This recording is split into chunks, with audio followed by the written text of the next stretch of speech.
You know that feeling when you wake up and your knees crack like Rice Krispies? When your lower back feels like someone poured cement into your spine overnight? When just getting out of bed feels like you've aged 20 years in your sleep? Yeah. That's not normal aging, that's dehydration. But not the kind you fix with water. While you were sleeping last night, the fluid inside your joints, your body's natural oil called synovial fluid, literally turned into gel.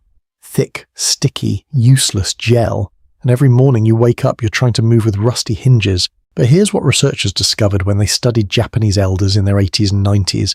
People who still squat, garden, and move like they're decades younger. They don't have magic genetics. They don't take expensive supplements. They do something every single morning that takes 3 minutes, looks almost too simple to work, and literally pumps fresh fluid back into their joints like a hydraulic system. Scientists call it the morning hydraulic pump, and if you skip it, you're basically trying to drive your body on dried out gears. Stay with me for the next few minutes because I'm about to show you the exact science behind why your joints stiffen overnight, and the 3 movements that reverse it before you even leave your bedroom. No gym, no sweat, just intelligent movement at the exact moment your body needs it most. Before we dive in, drop your name and where you're watching from in the comments. I'd love to know who's here. The problem, why you wake up stiff, the science you've never heard. Think about cold peanut butter. When it sits in the fridge overnight, it gets thick, right? Hard to spread. But leave it on the counter for a few minutes, maybe stir it around, and suddenly it's smooth again. That's exactly what's happening inside your joints every single night.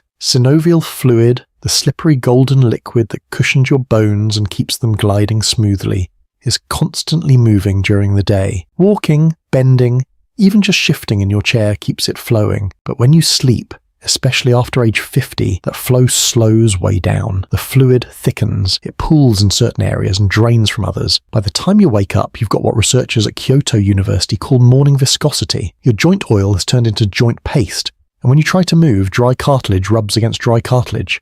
That's why you crack, pop, and ache. But here's where it gets interesting.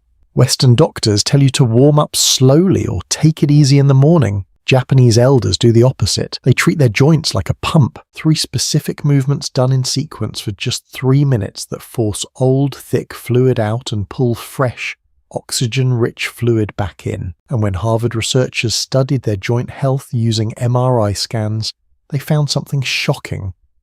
80-year-old Japanese elders who did this ritual had cartilage thickness comparable to people in their 50s. Their synovial fluid volume, the amount of protective cushioning in their knees and hips, was 40% higher than sedentary Americans the same age. And their morning inflammation markers, the chemicals that cause stiffness and pain, dropped by 65% after just 1 week. So how do they do it? It all comes down to 3 movements I'm about to show you. Movements that look simple, almost boring, but each one targets a different part of your body's hydraulic system. Your spine, your hips, your brain-ankle connection, and when done together, they create what biomechanics researchers call a full-body fluid reset. Let's break them down. Movement 1, the spinal lubricator, the towel twist. Your spine isn't solid. It's 33 separate bones stacked on top of each other with little gel-filled cushions in between called discs. And those discs, they're like sponges. When you twist, they compress and release. And that pumping action forces old fluid out and sucks fresh nutrients back in. But most people over 50 never twist anymore. We sit, we hunch, we move in straight lines, and slowly, those spinal discs dry out. They lose height. That's why you can actually shrink as you age, not because of osteoporosis, because your spine is dehydrating. The Japanese solution? Simple towel twist done right after waking up. Here's how you do it. Grab any towel, doesn't have to be fancy. Hold it at shoulder height with your arms extended. Now pull outward gently like you're trying to tear it in half.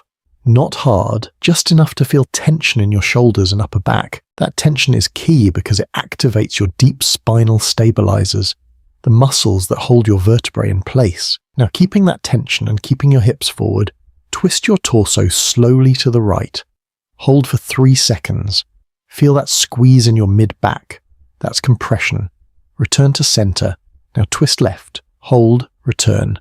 Do this 10 times, just 10 slow, controlled twists, and you've just hydrated every single disc in your spine. Research from Osaka University found that seniors who did spinal twists every morning had 53% less chronic back pain and maintained spinal flexibility into their 80s. But here's the kicker.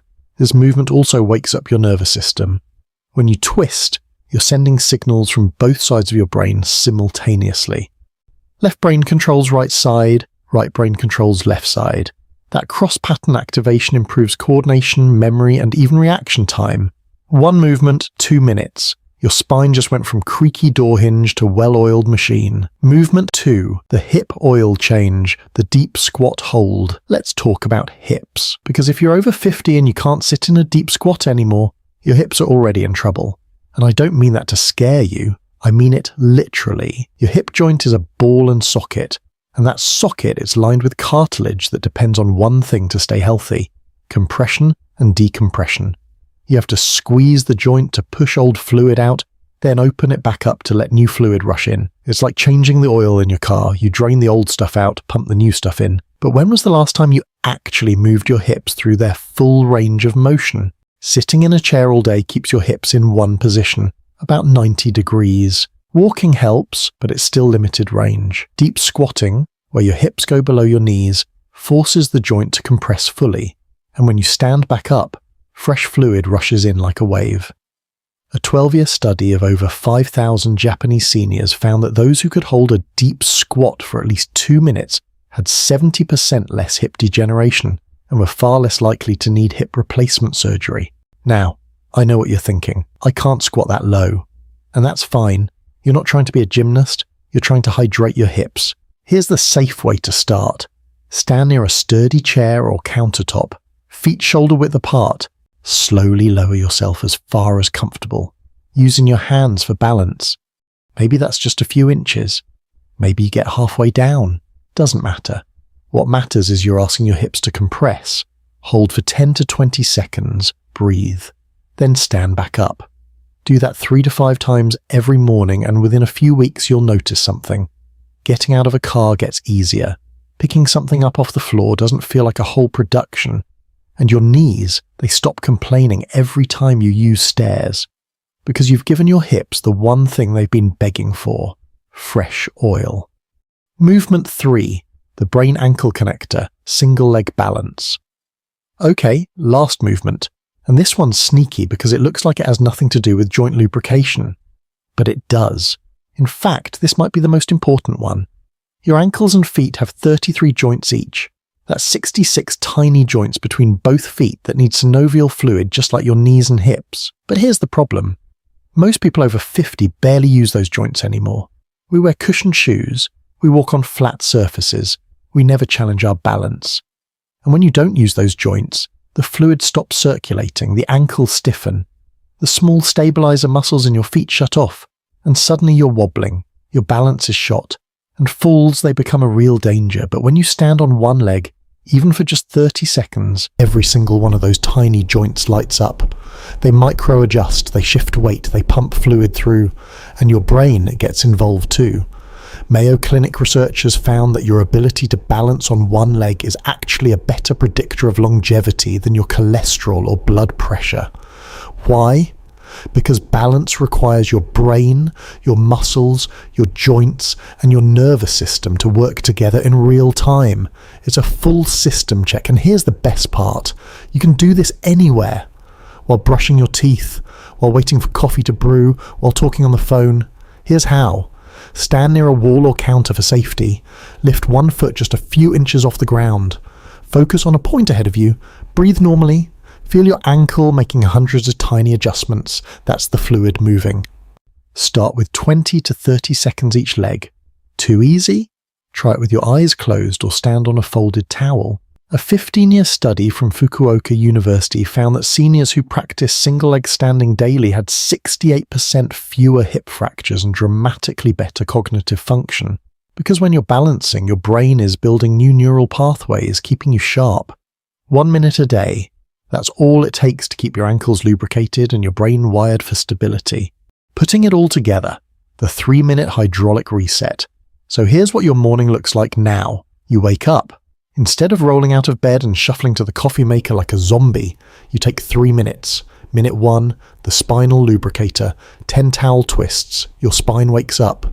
Minute 2, the hip oil change, 3 to 5 deep squat holds, your hips decompress, minute 3, the brain ankle connector, 30 seconds each leg, your balance resets, that's it. 3 movements, 3 minutes, and you've just done what Japanese elders do instinctively. You've pumped fresh synovial fluid through your entire body. You've oiled the machine before you start your day. No pills, no gym, no excuses, just intelligent movement at the exact moment your body needs it most. And here's the mindset shift I want you to understand.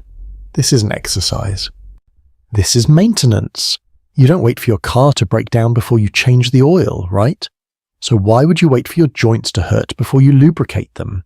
The Japanese don't view movement as punishment. They view it as preparation, and that one shift in perspective changes everything.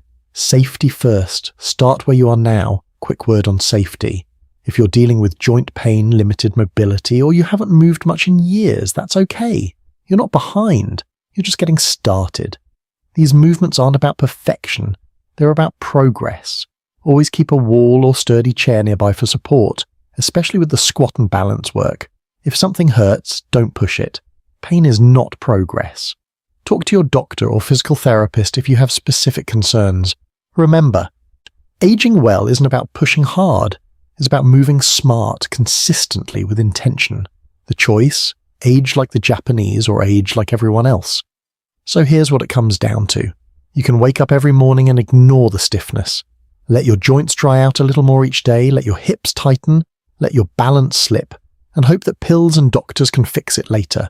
Or you can take 3 minutes, 3 movements, and give your body what it's literally begging for. Fresh fluid, full range of motion, a hydraulic reset that sets the tone for your entire day. The Japanese elders who live past 100, they're not superhuman. They just understand something we've forgotten. Your body is a machine, and machines need oil, not once in a while, every single morning. Now I'd love to hear from you. So which of these 3 movements are you going to try first? The spinal lubricator, the hip oil change, or the brain ankle connector? Drop your answer in the comments. I read every single one and I reply when I can. Because aging isn't something we endure. It's something we can do intelligently. One movement, one morning, one choice at a time.